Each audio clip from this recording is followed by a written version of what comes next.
We made it. Yes. Oh, thank goodness. Hi. And Lauren's here. Yeah, I'm here. I'm half here. What are you? Do you have COVID? No, No? I got bronchitis. Oh boy. Bronchitis and a really horrible sinus infection. Ooh. No, it's awful. Yeah, so when we didn't meet last week was the day that I came home and I'm like, something's really wrong. And we didn't have the meeting. I went to bed and I've been home for a week. No. Oh, really? Yeah. Wow. You sound okay. Yeah, I don't sound too bad right now. I'm getting better. Today was the first day that I left the house briefly. And I'm wearing real clothes. Oh, goodness. I think if one more trustee shows up, we'll have a quorum. So Okay. we're getting there. All right.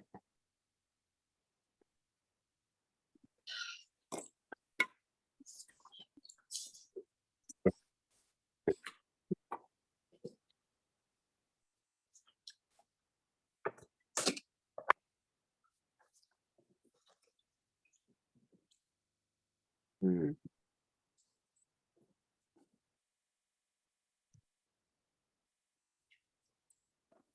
have 1 minute anyway. We're still early.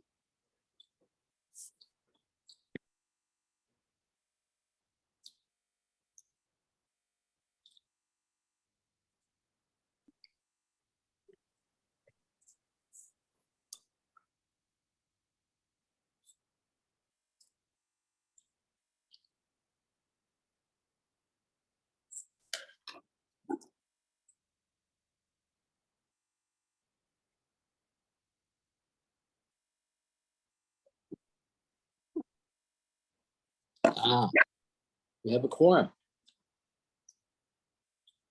Ed and Eileen, I'm assuming you have to go to other meetings tonight. Let's see if they can. Hold on. Hello. Yeah. Hey, hi, Yeah. Ed. Hi. You probably have to go tonight, right? There's so many meetings. Yeah, I'm not rushing this time, but there is another one later. Okay, and Eileen, I'm sure you're in the same boat. Yeah, this tonight was so popular, we couldn't even, there was no room at the Zoom in for us. They had to open up a different room for us. All right, so I think we can, well, let's see here.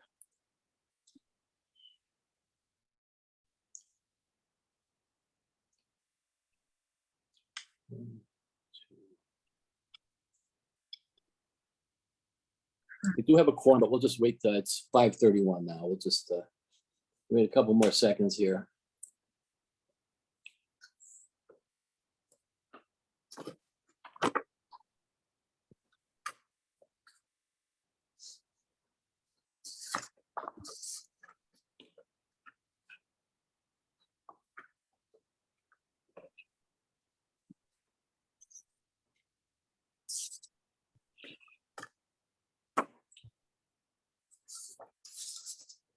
Give it 1 more minute here.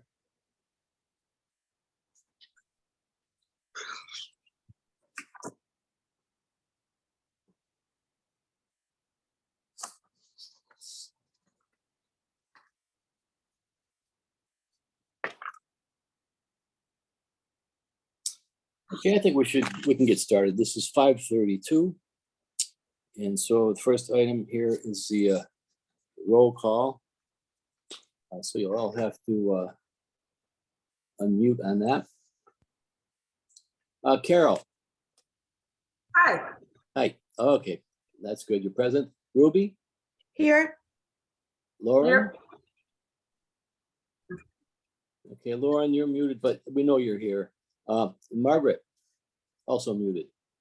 Okay, yeah, hi, here. I'm here. Okay, great, thanks. And Margaret, you're last one there. If you can unmute. See, this is why I keep muting is because of Louise.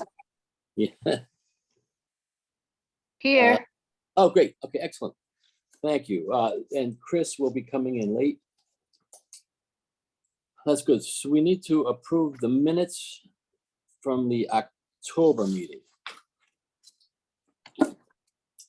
Is there a motion to approve?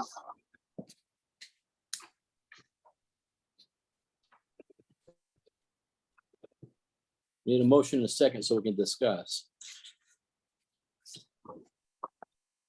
I don't recall getting a copy of them. Did we get copies of the minutes? Yes, from Chris. Yeah, I mean, this was back before the meeting. But if you didn't get them, we can actually wait till December if we have to. Let's take a quick look. I don't recall having them. I don't, Okay, let- I didn't get anything from Chris. No. Okay. All right, so let's, There's no minutes here. okay, that's okay. We'll have to catch up in December then. Okay, November minutes. I mean, sorry, October. Yep. All right, It's not thank you. just me. Margaret. Okay, so we'll take care of that. We're behind on a couple months anyway. Friends report. Ed, you want to give us live, I imagine, Ed? Sure. Several things. One, we have wound down putting the books outside because it's cold. Last weekend would have been our last weekend except for the rain. It was phenomenally successful as far as moving tons and tons of books, but also it just was a gathering place. That and the Adirondack chairs. DPW has offered to take in and store the Adirondack chairs for the winter, which is nice of them. I took the top of the tent off in the back before the first snow. So we are now tentless in the back, that's being stored. So we have kind of wound down everything we've been doing. We're talking to Samara about indoor space to do sales and other things like that, which we'll nail down soon.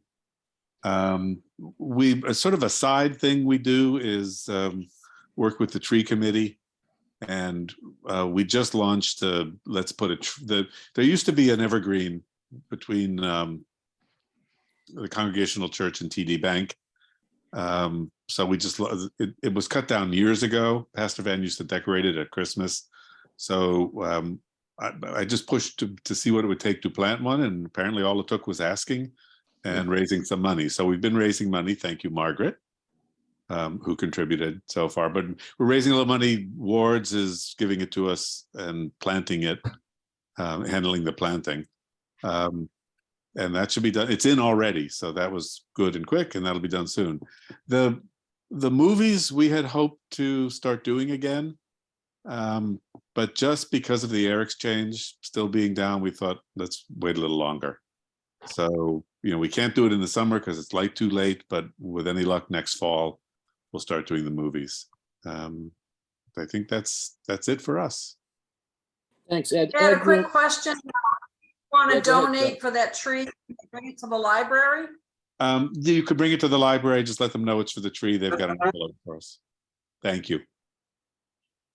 Ed, will the DPW take the Ramsdale chairs? Samara, do you want to do that through Donna was the one who arranged it. So Who arranged DPW taking the chairs here? yeah, they offered, and she says she's the one, she knows who it was. So my Okay, guess probably is Steve. I think the ones at Ramsdale are plastic and quite light, so I can do that myself. put them in the basement. One of them is not. Two of them. Two of The them white ones are Adirondack. are heavy. If they want, Oh, I okay. don't know if they could get them in the basement. The door is pretty skinny, but yeah, I just asked them to grab those two. Okay. Great.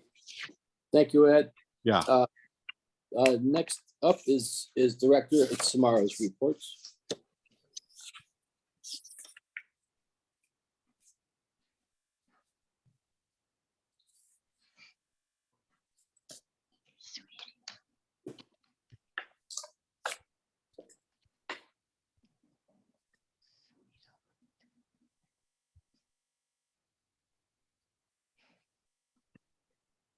You're muted. I'm going to save the fine component for last, hoping that happens at 6 when Christine can join me. So I'm gonna skip over that, but do the rest of it. So the October statistics, Libby / Overdrive saw 1,448 checkouts. Mason circulation, all items, book, non-print, etc. And also by all libraries, meaning books that everything checked out of Mason, so also books that came through interlibrary loan, not necessarily Mason's own holdings, were 6,896 for the month of October. Ramsdale's same scenario, 1,143 items. The Mason in-person visitors was 3,259, but the front door counter was broken and was replaced at the end of the month. So that figure is really not reflective of the number of people who came in. But we have a new door counter. And the Ramsdale in-person visitors were 589, which is a whopping number for Ramsdale, but this is due to Halloween. And there was a Halloween decoration program that had 19 attendees and then 288 trick-or-treaters. Just as a point of comparison, the month before saw 272 visitors. Okay, the budget is attached or as part of the third page of the report, I believe. The non-appropriated accounts, the trusts, the donations, etc., those are at the beginning of this fiscal year. That's what the finance department could provide me with now. Please know that the finance department's in an interim period and has been for a little bit, and there's a new person starting in the beginning of December.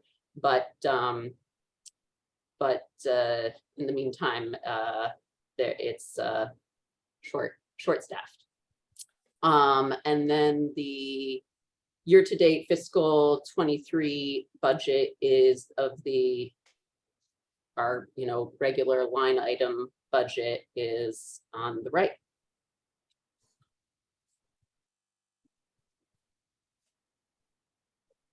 So where does payroll figure into this? Does that come out of the town?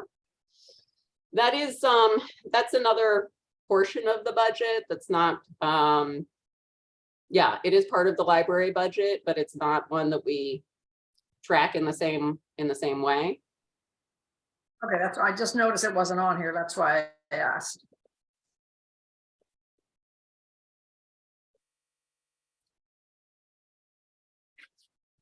Is it possible to see that full budget that includes wages and tips, et cetera? Yes, I can. It's something that I will need to get provided to me from the finance department, and so it's just tough, Right, because right. there's fewer people right there right now. So I'll Yeah. ask for it, and if I get it, we'll definitely share it.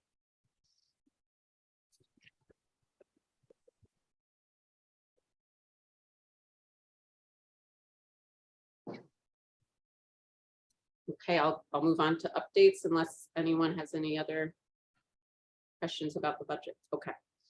A new server was installed. This is our connection to the internet, to town hall. You probably didn't know, but at some point it was quite a tenuous connection, and now we have a new one, and there has not been a problem since. So that was great. At the time that I wrote this, there was a forthcoming staff meeting, but now it has passed. It was on November 8th. We are doing those on a monthly basis, and they're really wonderful. It's a great way for all of us to communicate what's going on in the library, what's going on with the staff, what's going on in the larger library world. And announced at that meeting were some additional responsibilities that some staff members have taken on, which is really exciting. Jane has kind of been the library's unofficial decorator for some time, but now she's officially so. She's also managing the Mason Library's flyers, which appear on the side entrance next to the elevator and also above the book donation, Friends book donation area. I'm pointing right here because it's right here. But Ed would like to speak, so I have to do something. Hold on one second. Oh no. Thank you. Just a quick, that has been wonderful, the way you've assigned different tasks. You know, it's now just a matter of saying, oh, who handles, and somebody does. So I just wanted to weigh in that that's been great as a library user and someone who's there a lot. So thank you. Oh, thanks for saying so. I'm glad. It's also really helpful for the staff as well. Oftentimes people will come in with a flyer and they're not quite sure if it's something that we should hang. Maybe it's, you know, a for-profit thing, and maybe it's something you have to pay to do. So now when someone comes in with a flyer, whoever's at the circulation desk can very easily say, I will give this to my colleague, and if it fits our criteria, we will hang it up with the flyers. And also it's maintained now, and so it looks quite nice and full of information. Eastland is now the library's, oh, I'm sorry, I didn't finish with Jane's new responsibilities, and the other is the display case. At the last trustee meeting, you approved the an exhibit, which has been an evolving exhibit over the month of November, and now when someone is interested in putting something in the display case, Jane is managing that. She's the point of contact and is also maintaining a calendar so that we don't overbook our popular display case. Eastland is the library's book doctor. As you can imagine, books that go through the library system get a lot of wear and tear, and so then they go to the book infirmary, and Dr. Bates attends to them. She has she's taken an online tutorial offered by a library service, and we've put together a toolkit of all the book repair elements needed. And so now at a bit of a backlog of damaged books. So we'll go through there and have a operative book infirmary. And Marie, who is, I think, the unofficial in-house editor, is now the official in-house editor. And so everything that all of our external communications and documents, the primary of those are the policies that appear on the website, and also the newsletter that goes out monthly will not go out until they pass through Marie's eagle eye. So we are sure that everything is correct. So those are some additional responsibilities that staff has taken on, and that is really, really helpful to the library. On the events front, as I mentioned, the Ramsdale Library hosted a pop-up Halloween decoration event. 19 members of the community came, and they created ghosts that we hung from the tree outside, lanterns that we used on Halloween, and they carved 10 or 15 jack-o'-lanterns that Taft Farm generously donated to us for that event. And then 2 days later, on Monday, Halloween, the Ramsdale Library stayed open late, and me, Talia, Fran, and Carol all hung out and handed out candy to everyone who came. The candy was very generously donated by the Friends of the Library, and it was just a really wonderful evening. Halloween is Housatonic's night to shine, and I'm glad the Ramsdale Library was part of that. Okay, I am going to skip over Find Free for now until I hope Christine can join us, and talk about the gift policy, if that sounds all right to everyone. But Smart, let me just jump in before I forget here. On Ramsdale, as far as the posters and marketing, and Jane is doing just Mason, but who will take care of Ramsdale? Fran, Man, okay, you know what I might suggest is the spaces are at a premium down there in Housatonic, but we've had stuff occasionally in the post office. And we ought to just keep those updated because we'll lose the spot. People hold down if it's something that's gone by, they're pretty aggressive in there. So I'm not sure if we have anything up right now. yes, And- I think when we have a one-off event, we can bring it there. I brought it for the Halloween pop-up event. And indeed, they take it and they check it. They have a process similar to ours. They don't just put up, and I don't put it up. I give it to the postmaster and they determine if it's something that can go up. So I think for kind of continued events like, a book club or something that keeps going week after month, probably not, but definitely for events like the pop-up Halloween decoration event, absolutely. Another place where we put that and where we will put all future Ramsdale events is at EST. They have a newly created community board. And I don't know if Pleasant and Maine does, but I will check it out. Also, Aberdale's does. Theirs is very cluttered, so you have to compete for space there, but we put it up there as well. Okay, great. Berkshire Mountain Bakery used to have a flyer area, but no longer does. And I think that covers all the establishments in Housatonic. Okay, Ed, your hand is raised. Is that just from before? Do you? No, okay. Quickly, Samara, you might check North Plain Farm Store. Oh, okay. Mhm.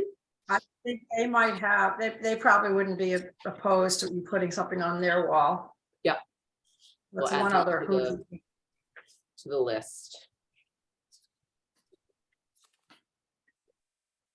Okay, so at several pages into the report, you'll see a draft of a gift policy.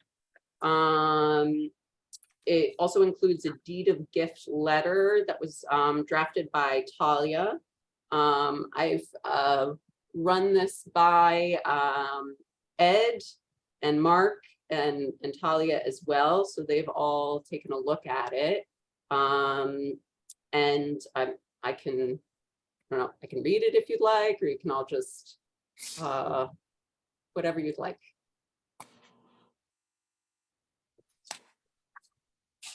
Oftentimes, I will say that oftentimes gift policies are encompassed in collection development policies. I felt like it warrants its own policy. I don't know that I would look into a collection development policy if I wanted to see what a library's gift policy was. And I think, this is something that comes up in small and big ways. And so it's helpful to have a policy to check against.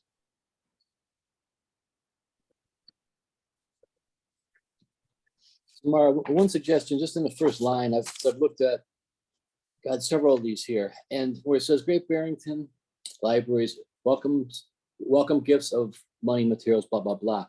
The thing is, a lot of them will say something like the New York Public Library says they rely on the generosity of its donors to build its research and special collections. Berkeley in California says welcomes gifts of money to enhance library services. So I think we just need maybe some little clause in there before we get into what the actual gifts would be, just to entice them to the purpose of what we would do with it. Okay. So welcome is good, but I think if we just had some other little thing in there to just say what we want to do with it if we get money. This is particularly about money.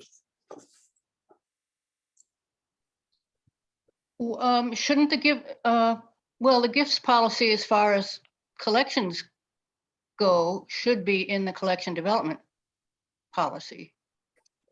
This addresses the collection development. I mean, it addresses collections in this as well. And that's part of collection development. Off here, I've made it a separate policy, and it refers to the collection development policy. But if it's part of gifts of collection material going into the collection, why isn't it a subunit of the collection development policy? Because as I explained, I think that having a collection, oftentimes the gift policy is part of the collection development policy. I think it should be a separate policy because it comes up with frequency, and if I were looking to see what a gift policy was for a library, I don't think that I, as a patron who, didn't read library policies all the time, would necessarily look in collection development. Well, it's a subunit that the relevant library staff then conveys to whoever's interested.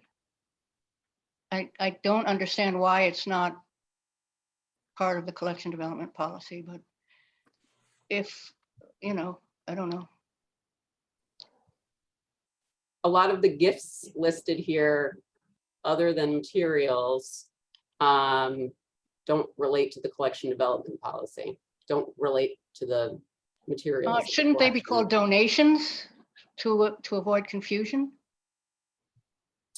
And doesn't the Friends of the Library serve as the fundraising arm of the library?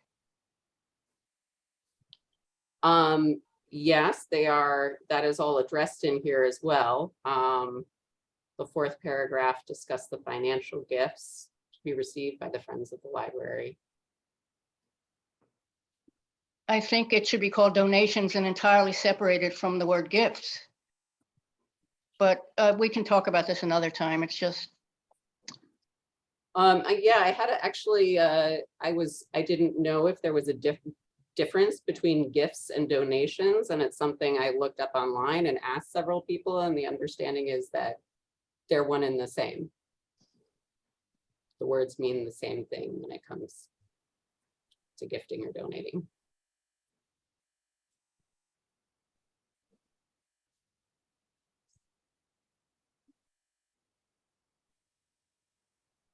Well, we have, Ed here, I'm just wondering, because again, this is kind of a fundraising piece at the same time.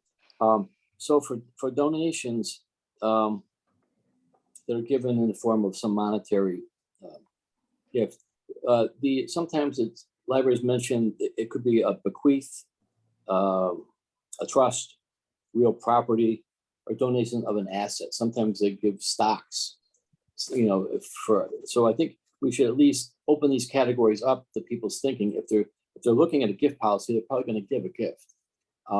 So I think we need to kind of, especially in light of the fact that we'll probably be doing away with fines, we need to start bringing in some money to offset inflation and everything else. So I would just say we should just view it through the lenses of trying to reach these potential donors who have these various vehicles of how they give, that we welcome those. So I think we should say that, because otherwise they may think, it's the library, all they want is cash or something. Anyway, just a thought that would maybe bring us in some more assets.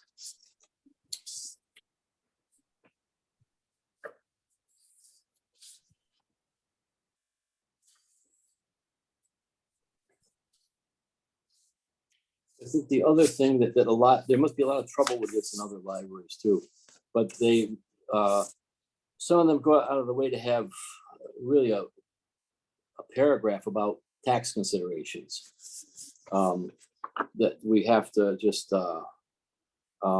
actually a good one is actually New York Public Library again.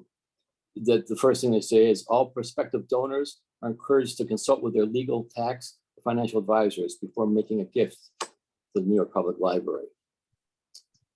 Tax deductibility of gifts can be a complex issue, and the library is not in a position to advise potential donors with respect to such matters. And it goes on and so forth. There's like 4 different things here. But the thing is, where this comes up is if somebody gets audited and they've said it's worth this, and then they say, well, the library told me this. So you can tell when you look at the stuff from New York that they've seen what the problems are, and other ones do this too. So I think, again, we're looking for big gifts if we can get them, but I think you might want to take a look at that, which is the very last paragraph on the New York Public Library's policy on gifts. It does say that we don't value it, doesn't it? That we don't put value. I mean, I understand what you're saying. We might want to go further and say we're not giving any tax advice, but it does include that we don't put a value on it. Yeah, I think they do both. I mean, they're pretty implicit about how they do this. You can't, yeah, the library can't appraise a gift. It has to be done by a third party. If that's what you're talking about. I think it's just good to have it in writing that we can point to it when somebody says, well, geez, come on, we're going to give you this. You can't just appraise this. I don't want to take it to a third party appraise. So I think it just helps. Actually does say that, no? The donor is responsible for obtaining an estimate or appraisal of the donated materials.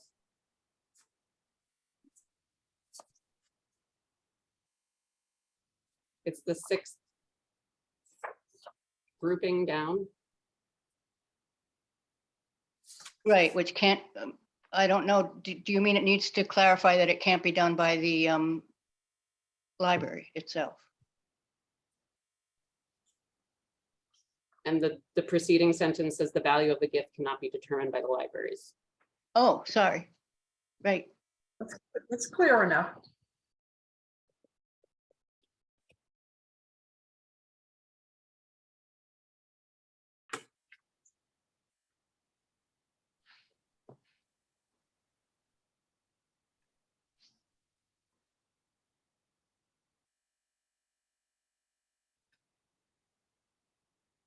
Christine's here, so I'm throwing my papers at them.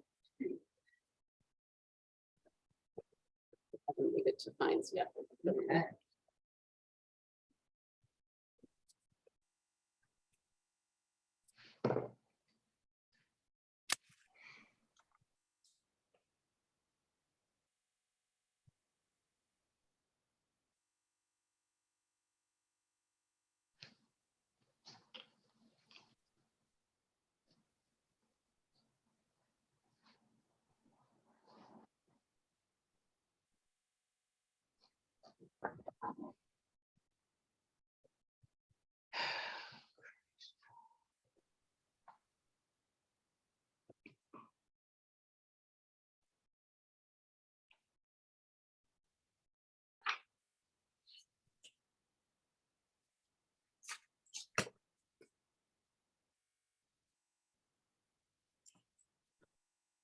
Sorry, Samara, are we waiting for Christine? Is that what? No, I guess I'm just, we're, Christine is here, but we're not ready to move on to fines yet until, I mean, I guess we can put a pause on this and do fines and come back to it. Or, Let's I mean, come back, so, because Ed is going to leave. So why don't we can come back and vote on these things. okay. Okay, great. Fine free is up. Fine free is up. All right. I don't know if, I think everyone knows Christine Warner Hi. is the head of adult circulation, at the library. And this is in the packet, but for the purposes of the meeting and for the purposes of people attending, we would like to read the bullets that are listed here about hopefully making the Great Barrington Libraries fine free. Okay. All right. So we can start with a couple of facts.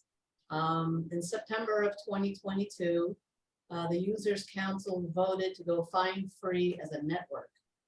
GB libraries could be grandfathered in to continue charging fines.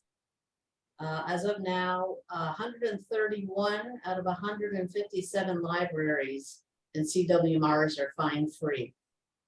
And all the surrounding libraries are fine free. Sheffield, Lenox, Stockbridge, Monterey, New Marlborough, Pittsfield, Egremont, Adams, North Adams, and the list goes on. All of those libraries are fine free. There are a few bullet points, things that happen either when we have fines or when fines are lifted. Fine-free libraries. It just opens up access to everybody. People think of owing fines as, oh, they just forgot to return their books, or they're being irresponsible, whereas a lot of times people, through no fault of their own, can't make it back to the library in time.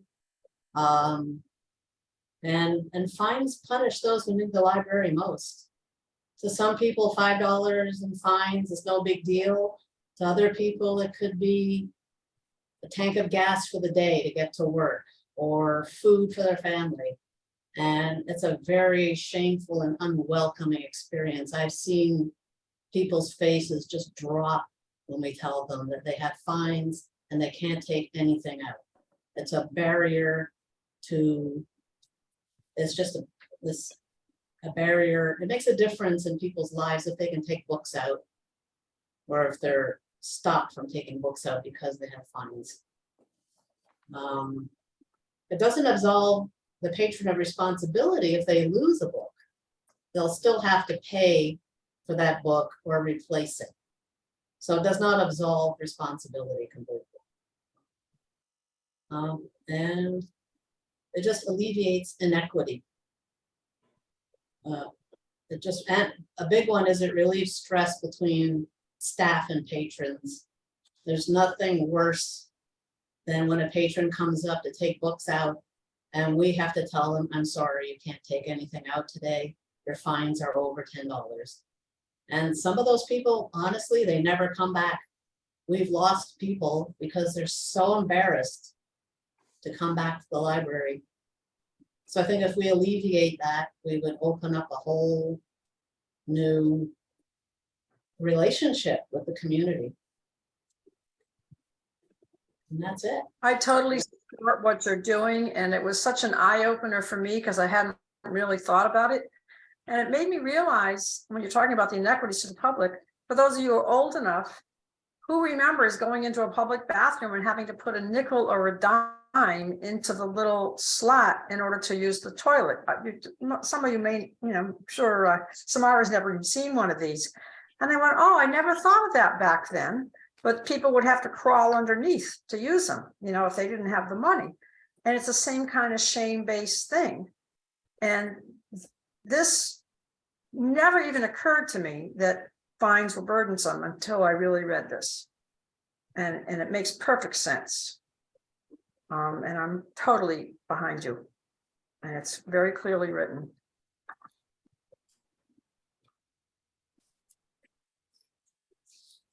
Just a little,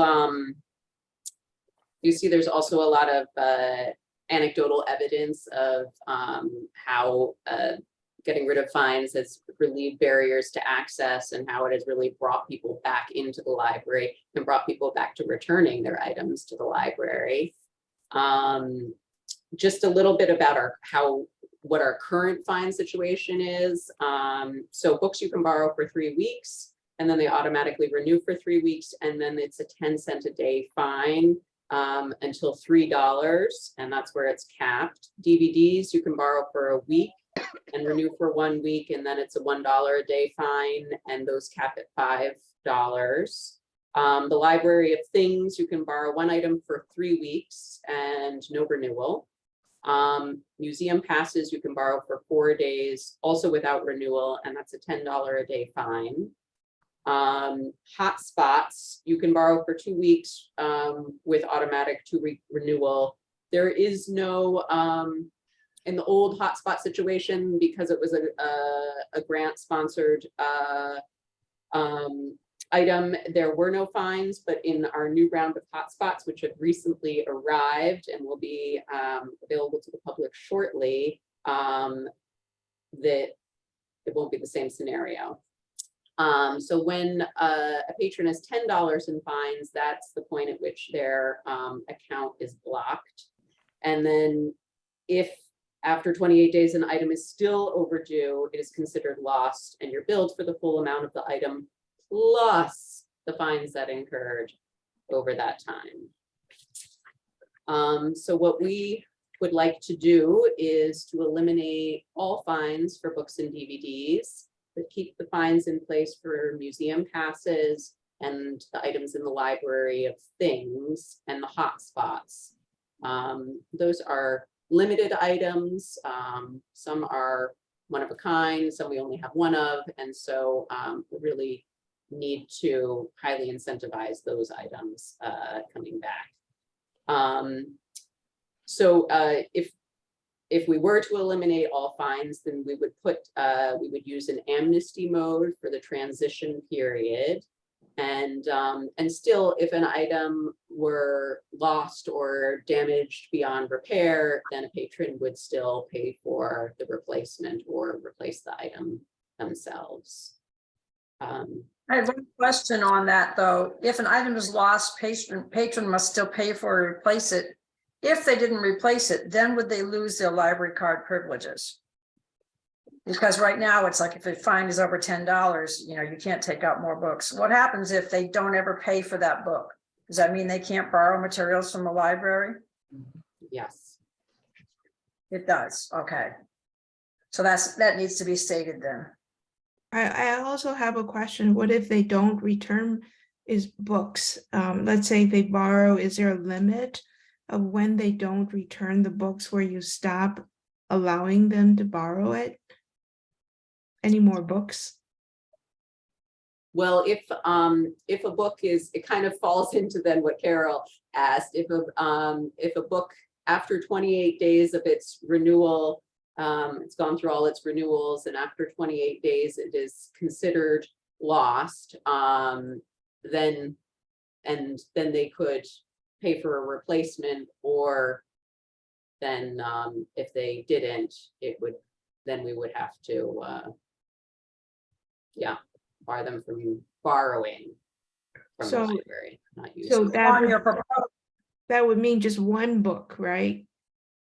Yes. Okay.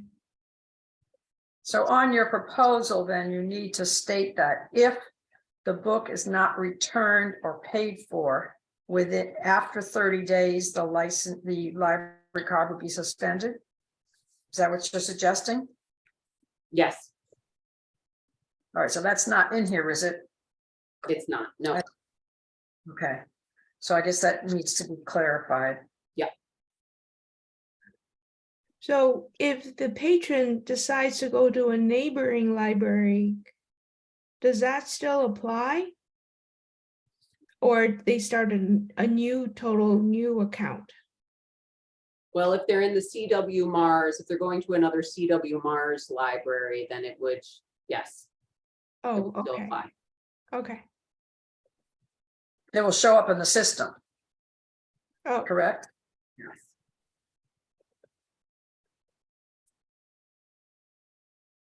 I don't know if I'm going too far forward, but why does this have to be presented to the select board? Because that's what Mark suggested or said. And what's the reasoning behind that? because the town gets the money, Budget.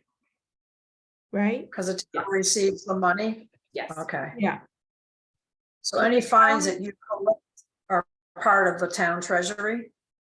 yeah, so the Yeah. town would lose money by us not collecting fines.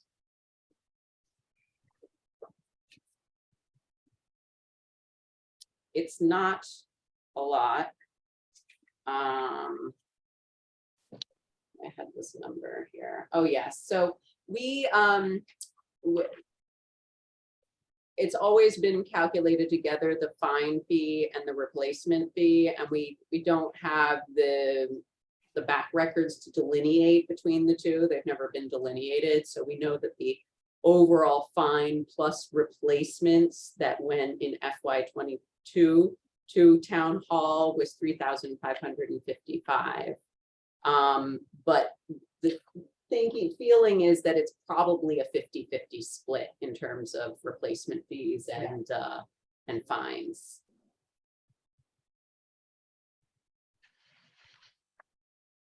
Have you had any feedback from anyone in particular about not taking away the fines? What, is there any consensus or talk to town officials?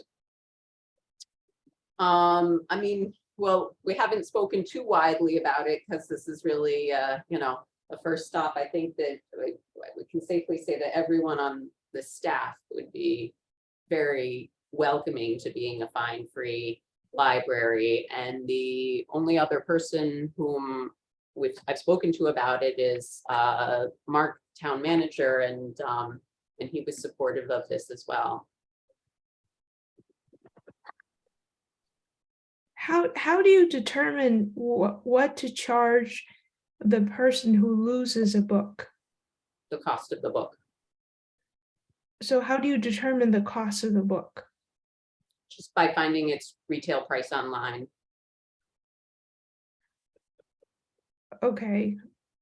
So let's 25. say Amazon's selling it for, the book costs $24, but the Amazon's selling it for $16. They have some, they have an excess of it. Do you charge them $16 or you charge them $24? The retail price. For our library, we have an option that we can either replace it for them, or they can go out on their own and find us an exact copy, brand new, and usually from Amazon is where we send people.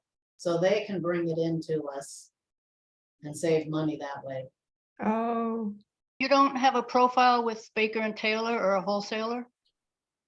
We do, and then if we, with Ingram, and so if we replace it, then it would be whatever their cost is. But if the patron decided to replace themselves and they saw a deal at Amazon, they can reap that deal. how long does it take before the library replaces the book? I'm not really sure. I mean, what I'm saying is that, so the money goes into an account and then eventually somebody goes on and orders the book, and then eventually it comes back in. So I'm just like wondering what the turnaround time of that is. It's nothing. I was just wondering if that, ever becomes an issue, or does it get lost for years and years and somebody says, oh, I forgot to replace it. I just don't know how that works. I think it depends on if it's a new item or an older item, if it can be replaced, or if we want to replace it. There's Yeah, different factors, and I'm not sure how often ordering is done. Ordering's done once a month, and the turnaround time is probably a couple, 2 to 3 weeks or so. So uh-huh.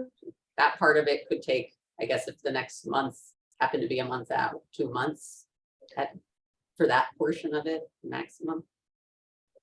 Then it has to be, cataloged and prepared and go And through then it. it has to go to the book doctor so that they can put it. So If it's damaged, it does, yes.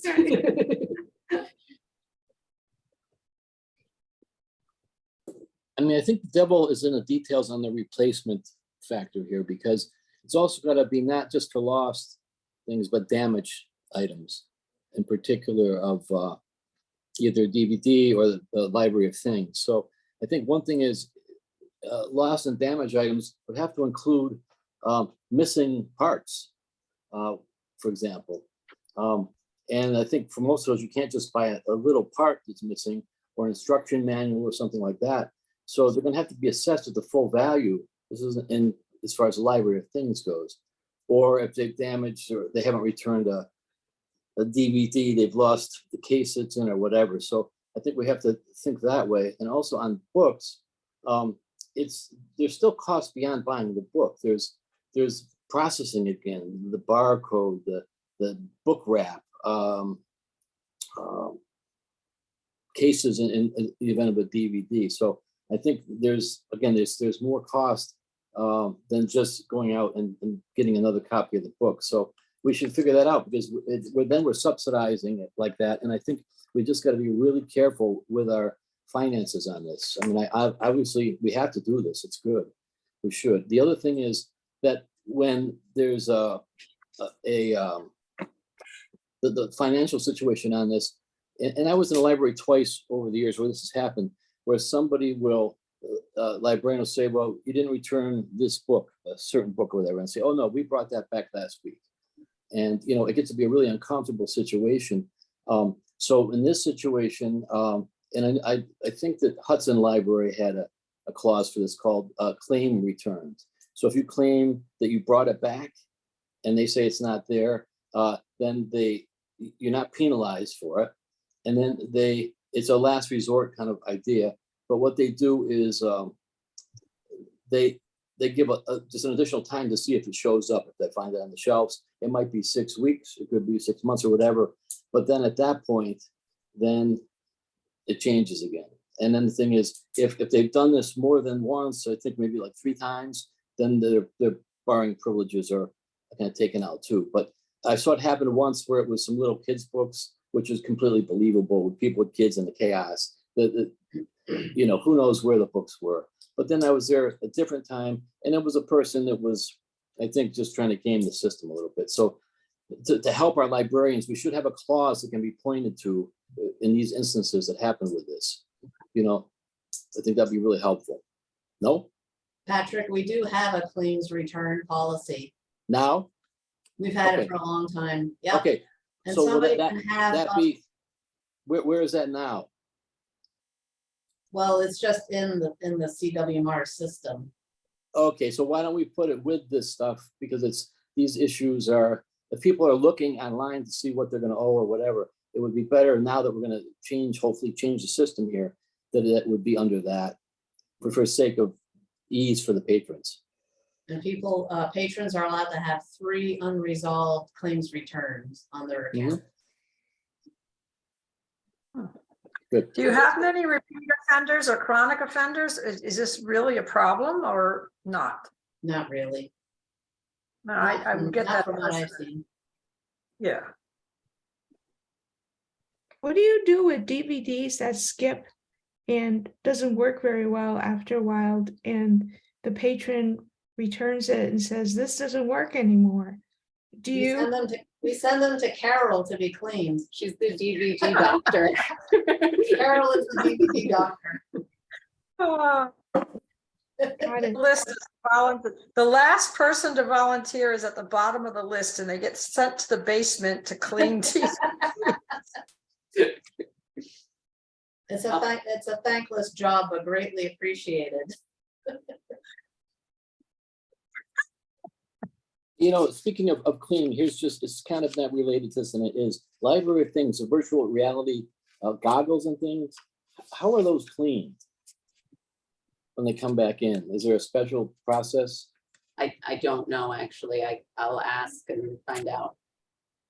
The Okay. Library of Things, just speaking to what you were addressing before, there's a pretty extensive kind of promissory note that you sign when you take a Library of Thing item out.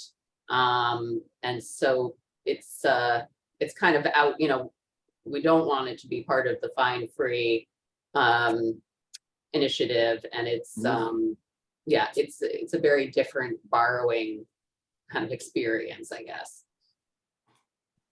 What kind of traffic and circulation do you get with that? With the Library of Things, Yes. I would, you know, people are very excited about it. Quite a few people are, you know, repeated users of it. I don't have the statistics of it in front of me. It's something that I'm looking forward to promoting in different ways, because I think there's a lot of fun promoting it possibilities to do. Just one thing that can't really see it right now, but this is we created these for the party in the park that got canceled, but it's a bookmark that lists all the different Library of Things items on it. So so people know, oh gee, wow, they have a screen printing kit, they have a high pressure washer, they have all these different items. But they have to go to Housatonic to get it. Is that correct? That's correct, yeah. It won't kill them.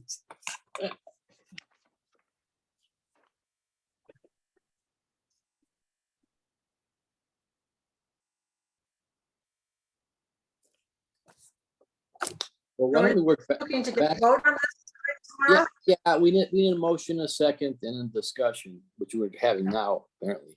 I think So that is there a the motion? motion will be just to clarify with how Mark had suggested would be to, we didn't suggest motion, but for us to then go to present to the select board. So is, So what somebody are we make a motion? voting on? What are we voting on then? That you'd be in favor of going fine-free and to, So we're voting, for recommendation, but we're not passing it. The select board has to pass it, correct? Yeah. So we're voting on a recommendation. So I move that we recommend with, the only thing we were going to amend, the thing about if the book never comes back, you were gonna try to figure out if yes, they're gonna so have. that just, I will hard absolutely do that for the presentation, but just to know, this is not a policy or anything. This is really just this is a presentation document. If it goes through, we will then rewrite our borrowing policy to reflect Mhm. this, reflect being fine-free. So I move then that we recommend as currently stated, the fine-free policy for the Great Barrington Library that is, it will be consistent with the CW Marks Users Council. I second. Okay, any further discussion? No, okay. That being said, let's vote. We have to definitely do a roll call vote on this. Ruby, I, Margaret, Yes, Lauren, Yes, Carol, Aye. and Pat, yes. Okay, that motion carries. Great, let's go back now in reverse now to the gifts. Thank you so much, Christine. Oh, you're welcome. Have a good night. You too. The gift policy. Is there a motion?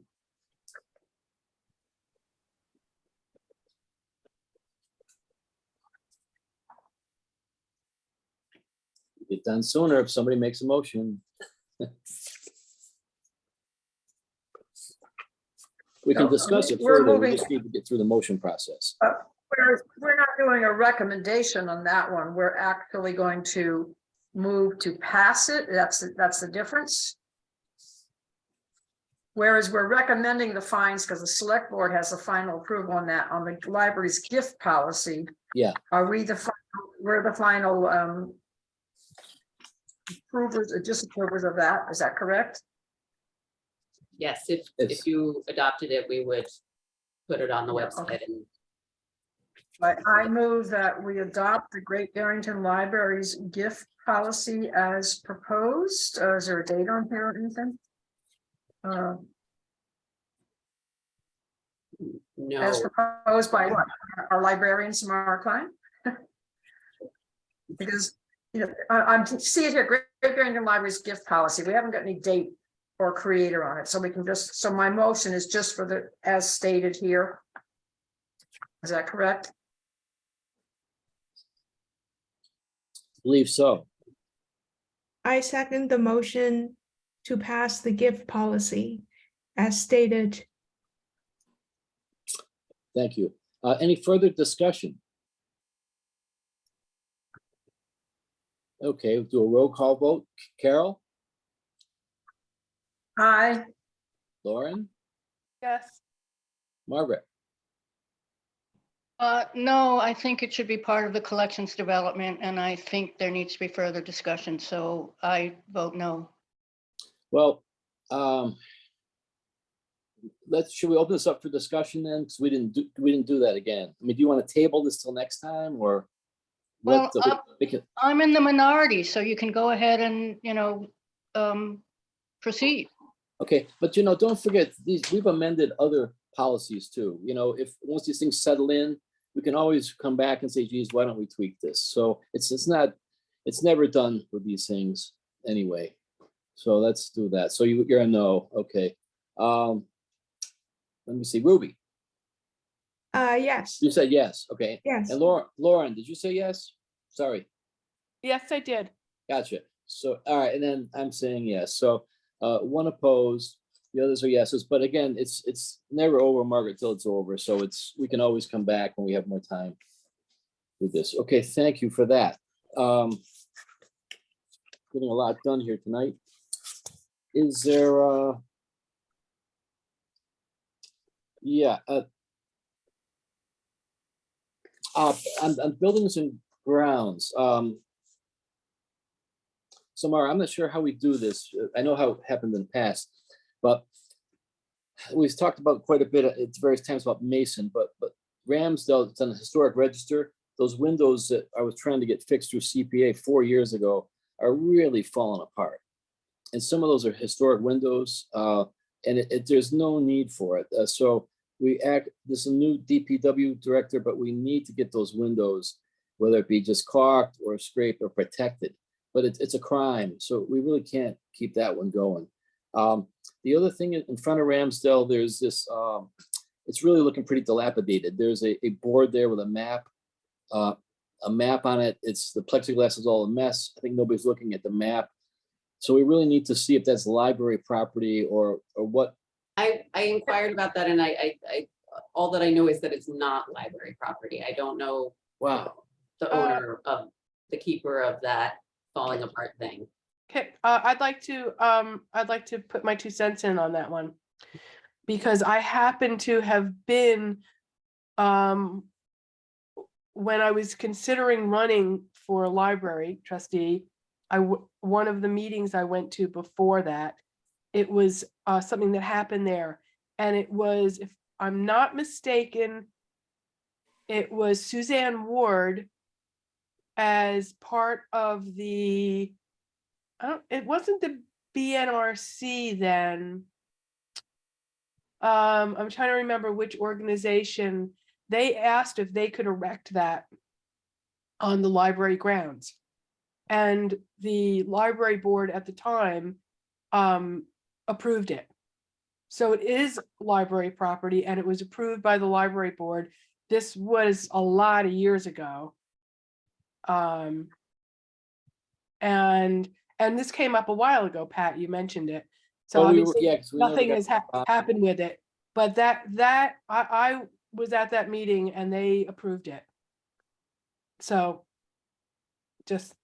It may become a moot issue when the ramp goes in, because I think it might have to be removed to accommodate the ramp, which is kind of. All right. Your When is that supposed to happen? In the spring.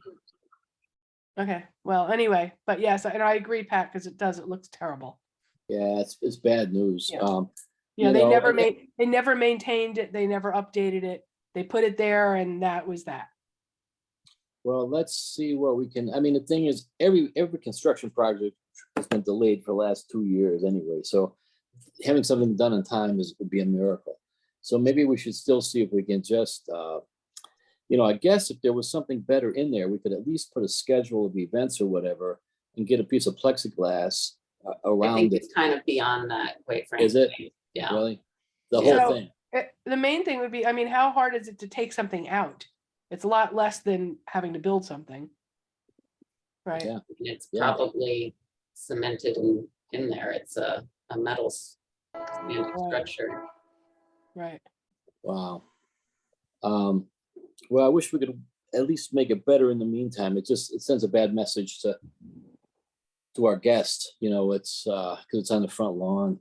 So Samara, have you talked to Joe about it? No, I just kind of asked internally if it was the libraries And someone thought it wasn't? Mhm. Well, it doesn't belong to the library, but it is on library property.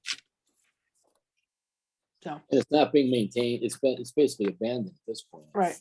Well, I wonder if we can reach the people who erected it and get them to take it away.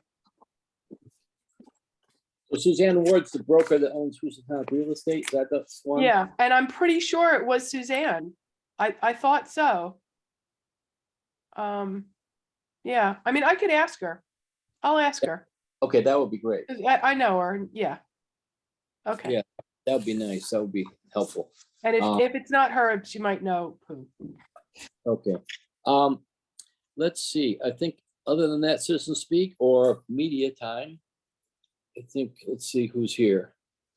I had two other items on the You do, sure, go ahead. There's it's not entirely an exhibit display, but it fell enough into that category to be in that category. There's an application for use of a library exhibit displays as part of the report for Le Petit Musée of Free Art, which Sherry Steiner has proposed. It's the proposal is to have tiny pieces of art and at both libraries that would be free to take by patrons. I don't know if you got a chance to read this, but she ran Le Petit Musée in Housatonic. It was, I'm not familiar with it, so it was before my time there. It was noted as the world's smallest gallery in Ripley's, believe it or not. And she has proposed a tiny gallery in the library where anyone can put in a tiny piece of art and anyone can take a tiny piece of art. And she would volunteer to oversee it, both collecting the art, setting up the art, and maintaining it. Do you Um, already have a dedicated place for it? I think in Ramsdale, there's a there's available space. Space at Mason is harder to find. She's proposed both libraries. Mason, it's Mason gets a lot more traffic, of course. But space is not as available here. Ramsdale has space. It also has the art room, and there happens to be shelf space available there. So it seems like a nice fit, but the traffic isn't as high. She's proposed both libraries. So I know Sherry, and Mhm. I remember Le Petit Musée quite well. It was in the space that is Deb Kaufman's little gallery. Mhm. She rented that space from Deb. That when Deb first bought the building, that was the first gallery that was in there was Sherry's. And it was tiny, and she was very funny. She would sit at the back and she had a black like lace curtain in front of a desk.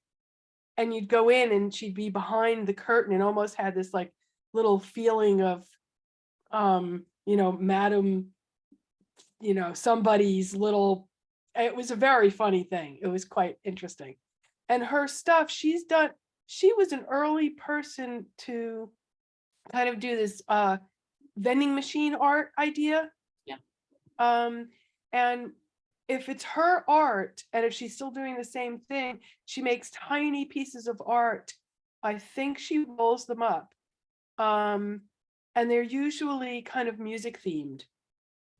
So I don't know how she's thinking about setting something up this time and how that would work with, like, I could see with it's just her stuff that she's giving away. It's very tiny, but if she's saying that other people can do it, you can't really be sure what kind of things people are going to like stuff into a space. Like, you know what I mean? What is it going to be? Are they going to be in, is she going to curate it in such a way that there's parameters? If you have like, a space that's 2 by 2 feet or whatever it is?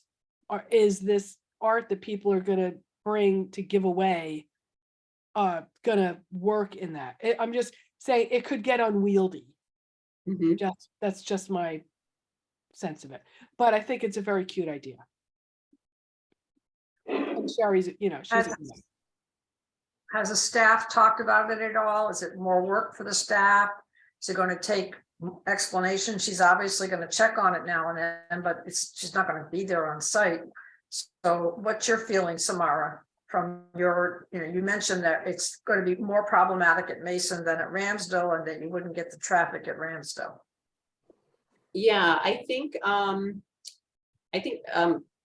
that we would, if we go forward with this, I think it's a really charming and fun idea. I think that if we were to go forward with it, that we would really have Sherry be completely in charge of it. So it would be, the staff involvement would be minimal. I think it would have to be. I would, well, I'm intrigued, I think there's a lot to be said for the traffic at Mason for this. I wonder if, as a starting point, it would, as we, feel it all out and as she sets it up and figures it out, maybe it would make sense to start with Ramsdale and then if it's working smoothly and all of that, just to then explore Mason. I would agree with that idea. I think that's a good idea.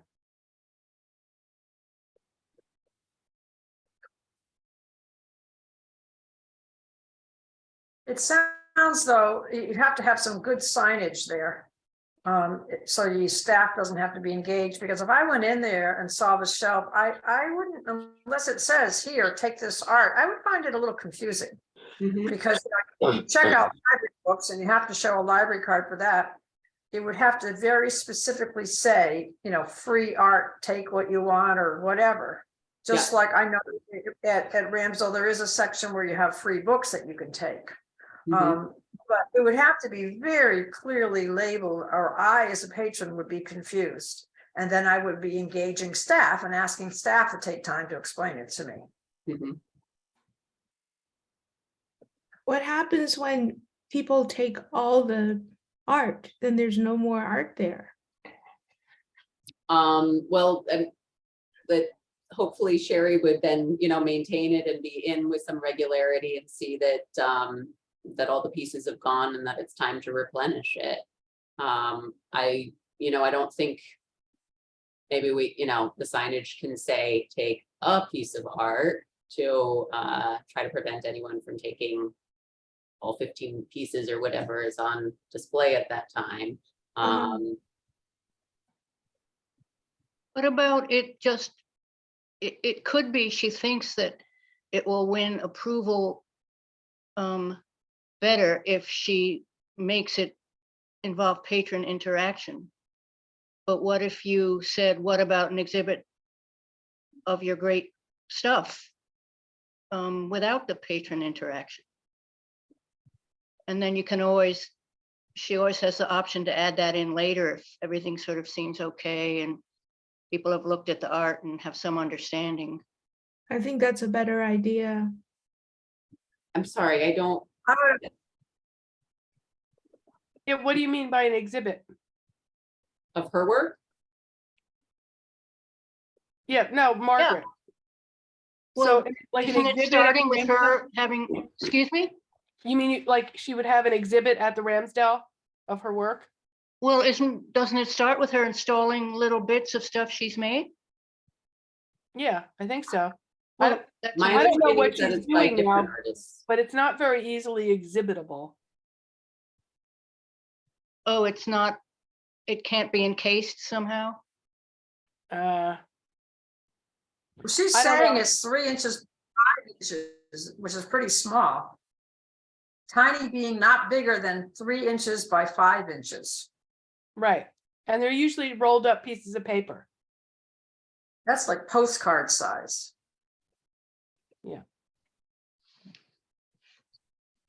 I mean, I I'm think that the little space idea is good. I don't know about an exhibit, but I think you'd have to have like really clear, and I don't mean this to sound too, you know, like you'd have to have like some type of an agreement with her. I mean, I don't want to call it a contract, but I guess it is a contract, but that, you know, not like in a scary way. To, you know, that she you know, it takes up this much space.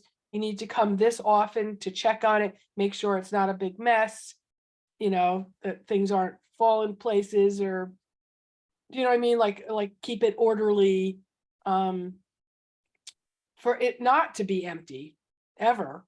If it's really what it is, it should always have something in it. And that, you know, she really does take this full responsibility for it. You know, in a very clear way. And what about, you know, I'm kind of lukewarm on this point, you know, partly because I haven't seen it and it seems very small and I don't know. Unless I see it, it's not terribly appealing to me right now, but I'm wondering if she would want to do a little workshop, especially with the kids or the young adults, where they come in and create the 3x5 art as an inaugural part of using this, and they put theirs on display. It's, you know, to make it more interactive with patrons. Yeah, Do she and I, you know her well enough to know if she'd want to do something like that, Lauren? I don't know. I mean, she might be retired now and have the time. Yeah. I don't really know. Can we invite her to our next conference and we can ask her all these questions? I don't think, I think it should be up to Samara and her staff to vet exhibits up to a certain point, at which point they then present it, Uh-huh. you know, as a package to the board, rather than us getting into these details that I just think the trustees can't be sticking their fingers into this level of detail, or it'll just drive everyone crazy. Yeah, I agree with that. I mean, I think Samara and the staff can work all this out a bit, and then we'll hear about it again.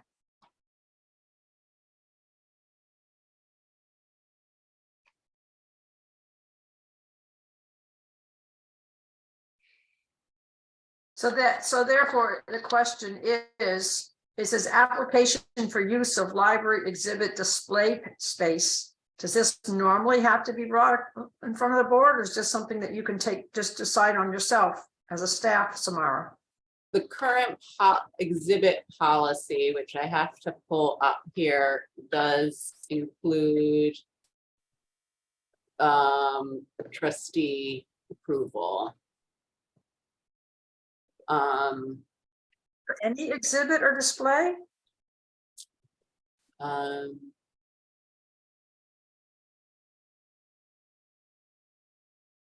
Applications will be reviewed by the library director and the board of library trustees. What's the third requirement of the policy? I'm kind of in agreement with Margaret that, you know, you're doing a fine job with your displays and taking care of the material there. That I'm a little concerned that we have that much say in something like that. When you're generally, you decide where to put collections and put displays and, you know, various things.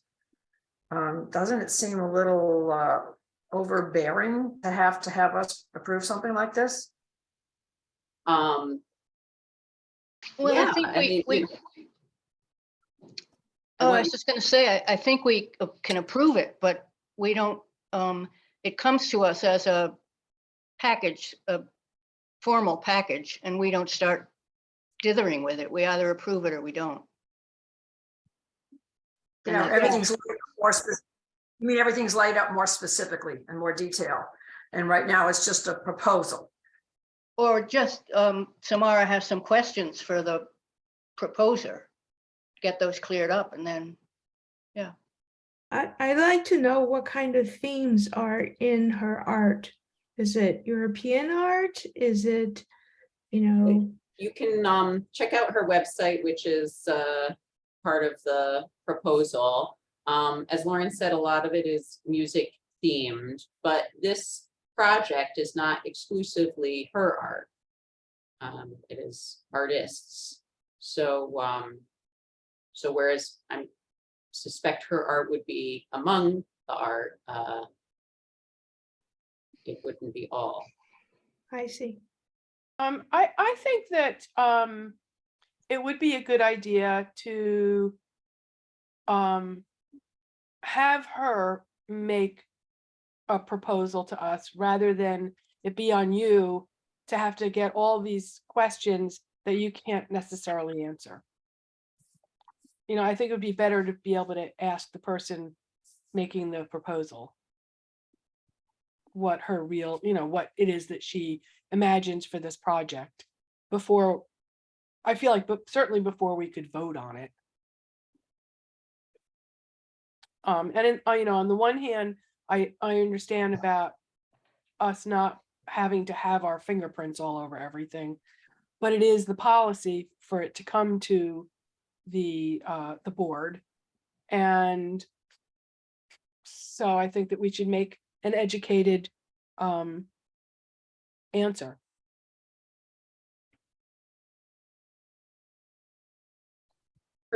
Did you all see her email as well?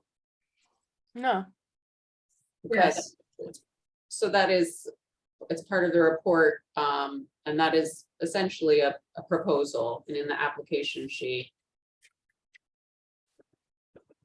says to be, please see the attached, so I can't find where we got this. yeah, I'm not, I'm sorry if it's me, but I haven't seen it.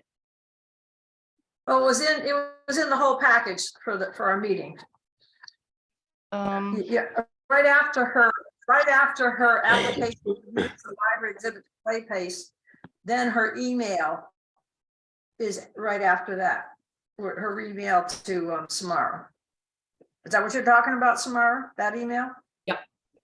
Yeah, on October 10th, 2022.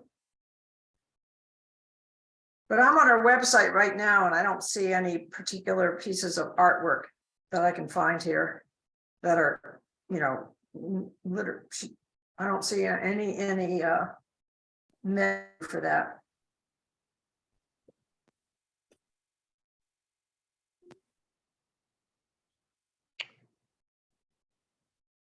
I don't know. I'm just not seeing it. Sorry. I'm sure it's my email system, but I can't find it. did you get a library report that was several pages long? Let's see. I'm sorry. Don't take up time with this. I'll figure it out.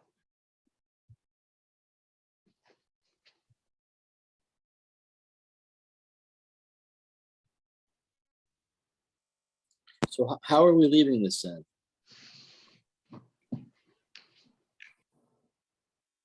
I guess we're tabling it and just giving it back to Samara, I think, yes? I'd like Samara's final opinion. I'd like to try it out at one library, I think, for a start, at Ramsdale, which has the space and an Okay. art room. I think it makes sense. The Le Petit Musée used to be in Housatonic, so it's kind of its home in a way.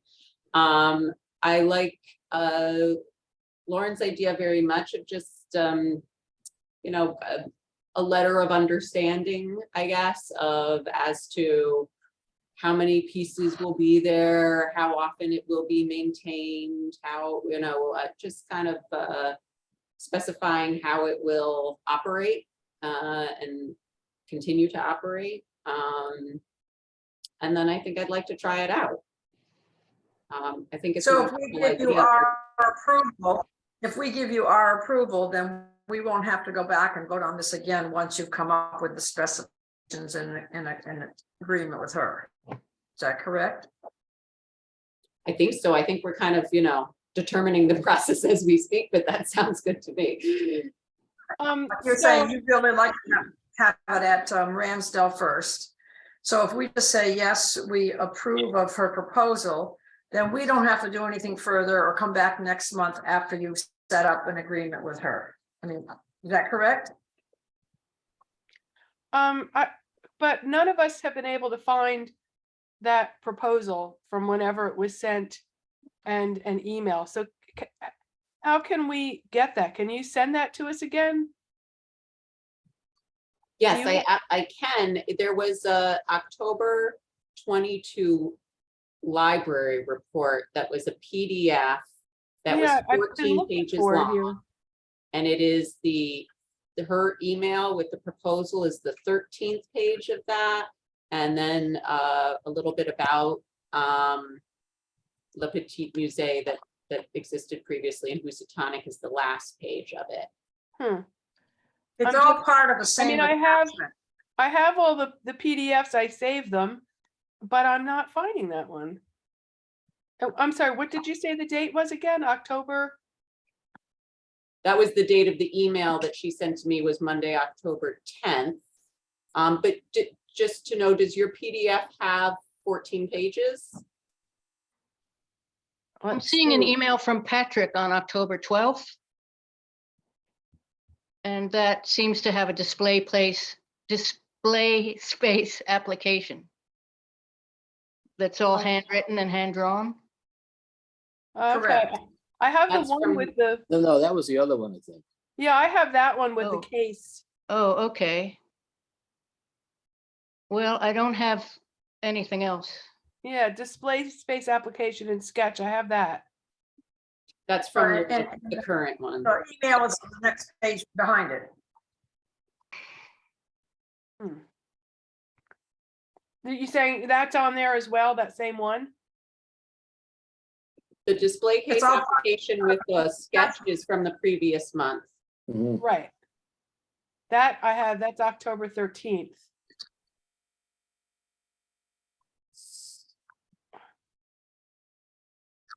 I Yeah, have the trustees agenda from October 13th. Was it that one? It's Or the the October library report? 22 library report, which I send to Pat, and then Pat disseminates to all of you, and it's a PDF, so it can't really change. But Carol, you received it and you have those pages? I do. It makes it so much easier. I print it out and put it in a binder.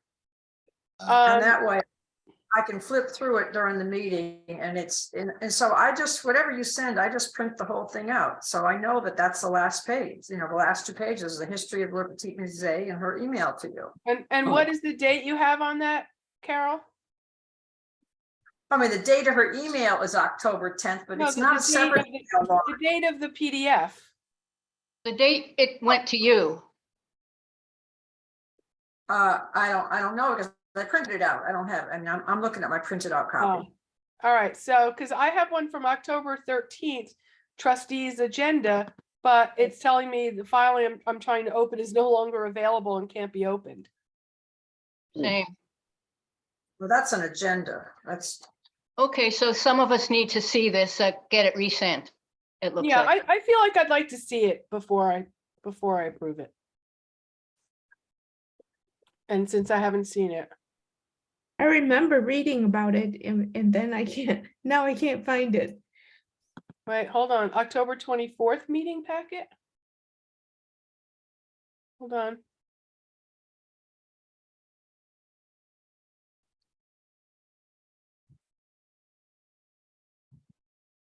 Oh, that's different meeting.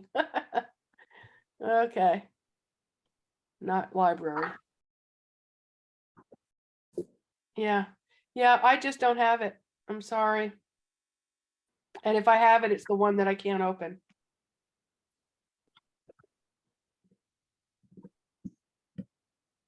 So I don't know if this is helpful to you or not, but I find it hard because it is easy for things to get lost if you leave them, electronically. But I just got some 3-hole punch paper and a notebook. So when it comes Okay. in, I just go ahead and print it out. And it's really easy to go through it and have it Yeah. for the meeting. I used to do that. I don't do that anymore. Yeah, it's just- I it's have, just I have easier things and very, easier. very well filed. All my PDFs are in the same folder. So, yeah. So I believe you sent it all out together, right, Samara? I mean, when I printed this out, it was all one packet. You said, what, 14 pages, I think you said? Yep, it's a 14-page Yeah, it PDF. was all one, yeah. It's So, but does called, anybody have that? Can they like just forward it to? Yeah, to- I just found it and forwarded it to you. Thank you. That will make things easier. And she says in the letter that it should ideally be in both Mason and Ramsdale, but Samara's just said very clearly, that her response to her is, let's start with Ramsdale. We don't really have the space and it's not as convenient at Mason. And it is described as an exhibit, so that seemed to be confusing before when I called it an exhibit. Right. Okay, so here it is. Okay. Okay, so we know all about that. Okay.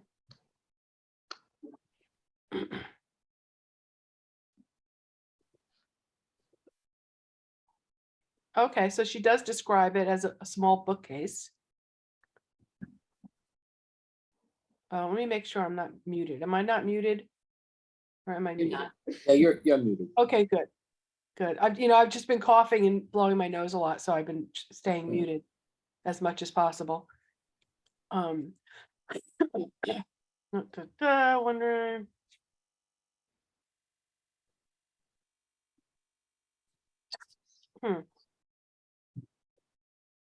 But she doesn't give any examples of the art, but we can go to her website.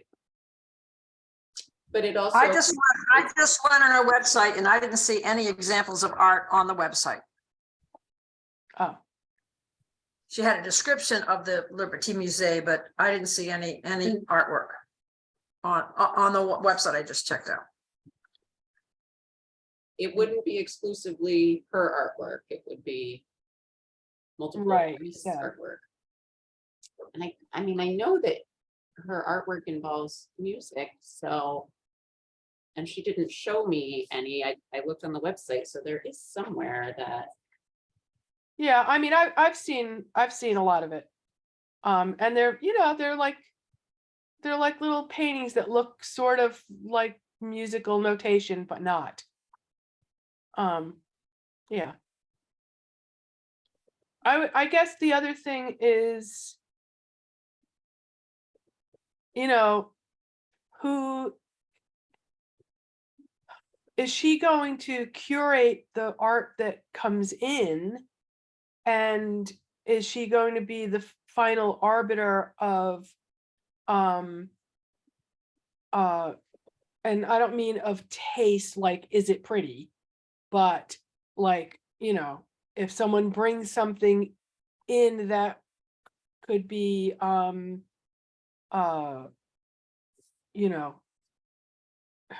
what's the word for it? Not coming to me at the moment, that people would really be offended by, or something like that. Is there going to be like, people bring stuff in, is this then would involve someone in the library? Is someone else going to be like, no, you can't take this in, or yes, you can. Do you know what I mean? I'm like thinking about, yeah, it would almost be easier. I'm not sure that easier is exactly the word either. If it were just her art that she was giving away, because it could get a little, as I said earlier, it could get unwieldy in a variety of ways. With a little bookcase of stuff, people bringing art and maybe dropping it off there, and who's who's going to decide whether it's suitable or not. I mean, for, you know, a child could come into the thing and go and look at the art and there's like some explicit little drawing or something. And believe me, I'm not generally the morality police type, but these things are kind of just cropping up for me while during the discussion.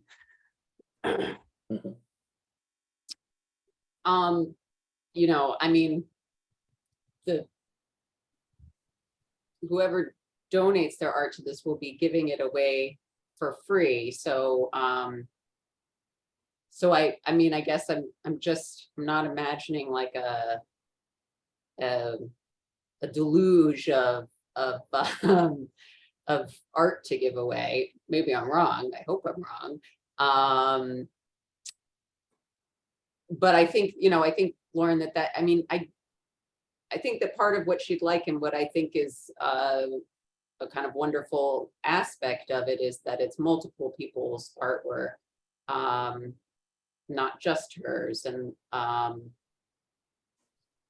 think that makes it more of a permanent type of thing that could exist rather than like an exhibit of one specific person's art that would be up for a duration and then go. But I do think that the kind of the intake aspect of it needs a process to it, which is, you know, maybe you want to have your small piece of art included in this rather than just putting it up and including it in the display. It has to be placed in this box, and then when Sherry comes for her regularly scheduled maintenance visit, she then looks through the art and sees, you know, lovely, lovely, lovely. Oh, you know, highly offensive symbol. No. Right. Now that sounds like a good idea. And that kind of follows in with just the, you know, people plastering posters idea. Right? Exactly. Same thing. It gets vetted before it gets displayed. Okay. I think that covers that. I agree too. Does she post the people's names who made the art? We And didn't. does she give those people that brought art? Does she give those away to other people? Well, if someone were to bring art to be part of the exhibit, then the understanding would be that would be kind of, they'd be gifting the art to whomever That chose comes to be and a wants donor. it. And would they put their name on the art? That I don't know. I just don't want to have where there's a privacy issue. Or people get upset because you put my name up. I really didn't want my name to be on it, or, you know, that type of thing. Or people at the schools making fun of my art. They saw it at the library. Now they're all making fun of it. It's I know, kids, you know. I If think you're- So what- if you're- Go ahead. If you're donating something to a public exhibit in a public library, the understanding is surely that you can't then claim privacy, I would think. Unless you hand it in and it says by anonymous, then that's that. So what I'm hearing, if we don't want to belabor this further, is that we could vote to approve this because Samara is saying she'd like to give it a try at Ramsdale. And she'll take care of stating the parameters and the, you know, details to Sherry in order to set it up. Is that where we're at right now with this, to just give you the go ahead and let you follow through and see how it works for you? that, I don't know if it's directed to me, but that sounds good to me. That sounds like I just give it to you because you're the one that's going to have to deal with this, not us. yes. Yes, and I mean, I've written down all of, I think this idea of a kind of a letter of understanding is a great way to establish this. The points that I've written there, that we will just, you know, establish the space in there, establish the kind of the check-in frequency and timing, establish the number of pieces or a range of pieces that will be on display, establish that there's a kind of a drop-off and of the art, you know, it doesn't immediately go into the exhibit, but that, and that there's a vetting before it then goes up. And establish that the name of the artist either can be, you know, included with it if so chosen, or not, if not. If there are any other points in here that haven't been raised that you think of, I'd much appreciate you letting me know. And I will, you know, I'll say that it may not work, you know, we might try it and it doesn't work, and then it doesn't. It's not. Can you put okay, that not in the everything does. guidelines too, that, can you put then that it's conditional, that it's provisional and conditional, that we will display it for a period of time and then review if we'll continue? Yes, Yeah. yeah, let's So do it's that, not and let's permanent. Let's not make make it permanent. conditional and twofold. One, if it's not working out, then perhaps, you know, we, like some great ideas, it doesn't work out. And that if it is working out, that we explore expanding to Mason. Okay.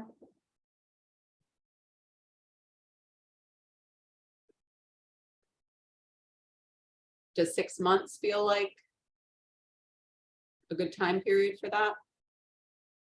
Yeah, 3 to Can we 6 visit? months. Yeah. No more than that, you know, because you should be able to tell by then. No sense of it gathering dust.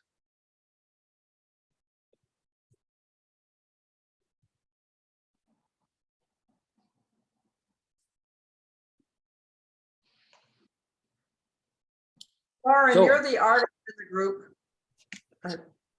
Go ahead, Pat, sorry. No, I think we've discussed this. I mean, it's just, I think we could vote. I mean, it's really a pilot project that we're giving our blessing to at this point and waiting to see where Samara takes it. I think it's just where we should leave it. Yeah, because I think that's all we can do at this point. Yeah, I want to thank her. I think it's a great idea for people to come to the library and anticipate another exhibit, something different. I will pass that along, yes. I think it's also something we can have fun, you know, again, attracting people into To the see where library. it takes us. Carol, did you have another comment? I was just gonna encourage Lauren to make the motion, because I feel like I want to defer, she's the artist. She knows Gary. okay, so I make a motion that we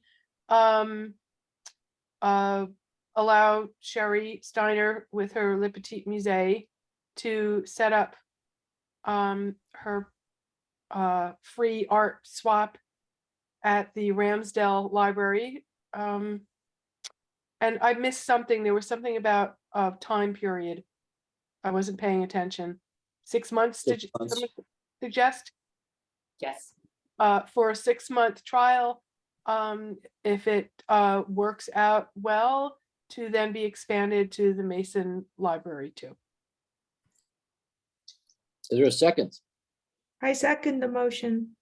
Great, okay. Any further discussion? Okay, then I'll hear any. Rupi? Yes, Ruby? yes. Margaret? Yes, Lauren? Yeah, Carol? Yes, And Pat, yes. Okay, well, that takes care of that one. And I think, Samara, was there anything else? Did you have 2 items, or was that covered it? I wanted to discuss the kind of current and future programming, but if that feels like something that should be discussed next month, I can add it to the. I don't know, why don't we, it takes a while to do programming. Even just, can you give us a short version of it?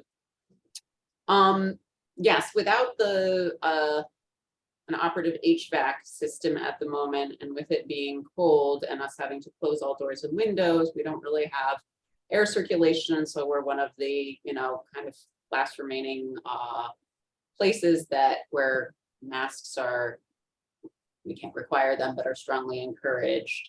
And I think that this really kind of precludes programming in any kind of big way until our HVAC system is solved.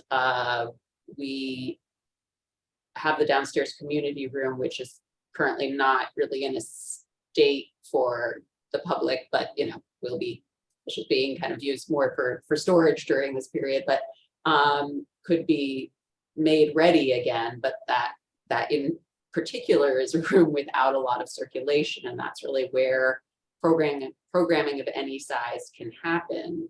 So I guess I kind of want to be in agreement and on the same page as the trustees in terms of what we can do in terms of for programming until the HVAC system is up and running again. So, I mean, the way I've been kind of thinking about it and operating is that we can't do large scale programming until then. But that we can do some smaller things such as the pop-up Halloween event that happened at the Ramsdell, smaller programs, and also kind of more passive programming for the interim period until we can have a full robust programming situation again, at which point I'd like to have another discussion to talk about how that happens. But does that kind of in keeping with how it's been and what your understanding of it is, and also what you agree with or not? I have to say that, Yeah, I'm go ahead. sorry, Pat, go No, ahead. go ahead. I'm kind of disappointed because we certainly had gone through almost 3 years of COVID, and I think that people are, I think where we can continue doing like Zoom type of cultural events. I remember going back, we had invited someone who drew watercolor birds, and he taught us how to draw birds through a watercolor Zoom meeting through the library. It was lovely. It was so wonderful to be able to be part of that. And then it was so wonderful that we invited him back to do another Zoom meeting. So I was hoping that we could get authors to come and talk, or, we could have, art people come and make a discussion. There's just so much we can do on Zoom without having to meet in person. And I don't think the library has done anything like that since last year. Oh, there were 2 Zoom programs most recently. And in our kind of shifting of responsibilities that have been happening at the library, I am now taking over the programming and outreach. Yeah, I mean, we should absolutely, be thinking about more Zoom programs. I'm so eager to get people into the library that's always foremost on my mind, but absolutely, yes. That seems like a good compromise over the winter. Now, the system has been ordered, hasn't it? I mean, the bid was accepted for the HVAC system. The system's ordered, but no installation date, correct? By June 15th. That's what it says in the contract. June 15th, right. So, I mean, it seems prudent until that is installed. If people, there's people go both ways. There's some people who are always wearing masks, some people who don't, people who are still fearful, some people who are just totally relaxed about, I'm fine, and not worried about us getting sick over the winter. But it seems like this is a good compromise that Ruby's proposing, of focusing a little bit more on Zoom over the winter. if you've got the HVAC issue, because that's how you presented it, like we still don't have good airflow, we don't have good ventilation in the winter. It might be a way for you to develop programming without having to worry about that variable, Mhm, you know, health risk, if you focus a little bit more on Zoom, mhm. just for the winter months. Takes the pressure off of you and liability too, if, you know, we don't have an HVAC system, but we're cramming everybody into a room with no ventilation. Right. And I know, I appreciate your eagerness, you know, and wanting to do the programming, but it seems like this might be the middle ground for the Mhm. next 6 months or so. Just, do you think, I mean, things like, I'm just gonna keep using it as an example, the 19 people who came, you know, kind of came and went at the Ramsdale. I think something of that size can still work well, rather, I mean, as opposed to, you know, a speaker in a room with people, you know, in chairs facing, that's kind of a different scenario, but with and for example, in December, going to do a kind of more passive programming, which will be making holiday cards, not, I mean, kids are welcome, but, you know, for all ages and upstairs at Mason.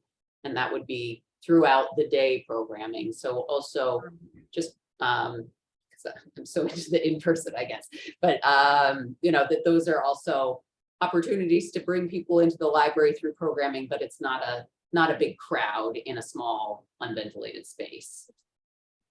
And it's self-selected, because if there are people who are really uneasy about going into a public space without ventilation, then they don't come. Mhm. But there are other people that are more relaxed, or they feel that they're got immunity or whatever it may be. Let them select. I agree on that. And there's certain things that Zoom can't, I mean, you could, you know, if you have the tools to do a watercolor, right? But if, like, for the holiday cards, which will have materials and collage and blah, blah, you know, it is a kind of in-person, or carving pumpkins, you know, certain things can't happen via Zoom. And what you alluded to is that in terms of the Board of Health recommendations, you can recommend masks, but you can't require them. Yes, and yes, That's self-selected. That's also self-selected. yes, and that's in Right. Massachusetts. Widely. Okay, well, I appreciate this. I just kind of, you know, I think this was probably all established. I mean, I'm only here 2.5 months, so I'm just figuring out some aspects of how we've been doing things, and I just want to make sure that you're in agreement with how we're kind of treating programming right now. How are you going to let out to the public that you're no longer, once the select board passes that we're not going to have fines anymore? Is that going to be some sort of a notice that will go out into the newspapers? And are we going to put up a notice somewhere in the library to that Oh, we effect? will, yes, that will be all over our social media. It'll be in our newsletter. We will also be at the town has someone who does press releases, who writes press releases for the town. So we will be in touch with her about writing a press release, which then will be disseminated to the local newspapers and whatnot. So that, yes, we will definitely be very eager to let the public know that we're fine free. That'll be great. And we'll also be eager to see, you know, just what our circulation numbers for that, you know, the month right after it is, what our patron count is, you know, I think it'll go up.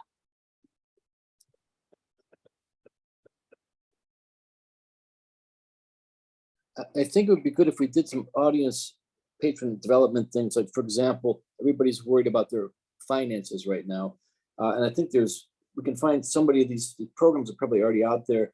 One about cutting the cord, cutting your cable bill. Things that are really timely for people at this point. And then things like current events, like the former ambassador to Ukraine lives in Lenox, James Brooks. And he writes for the Eagle once in a while. Very smart man. Even a Sunday afternoon with him, with his perspective on these things on Zoom would be great. And that would attract people from all over for some of these things. But anything that can help people with their, I don't know if somebody should come in and talk about weatherizing, what you can do. I mean, there's so much you can do these days. And I think if we offer these people these things of value, that people that haven't been patrons may just turn on to Zoom or something if we're doing it. So just as far as audience development. Mhm. It kind of,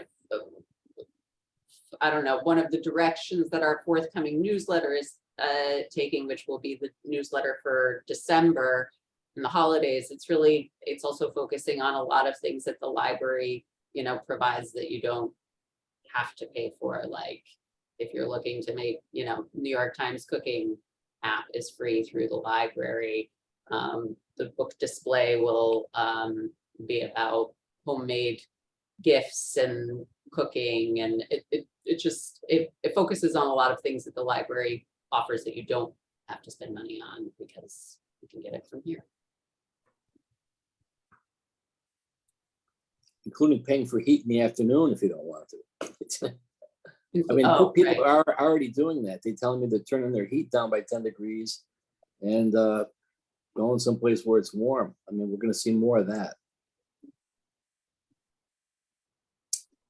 So anyway, okay, we're in just a long one tonight here. So I think we kind of covered it here, right?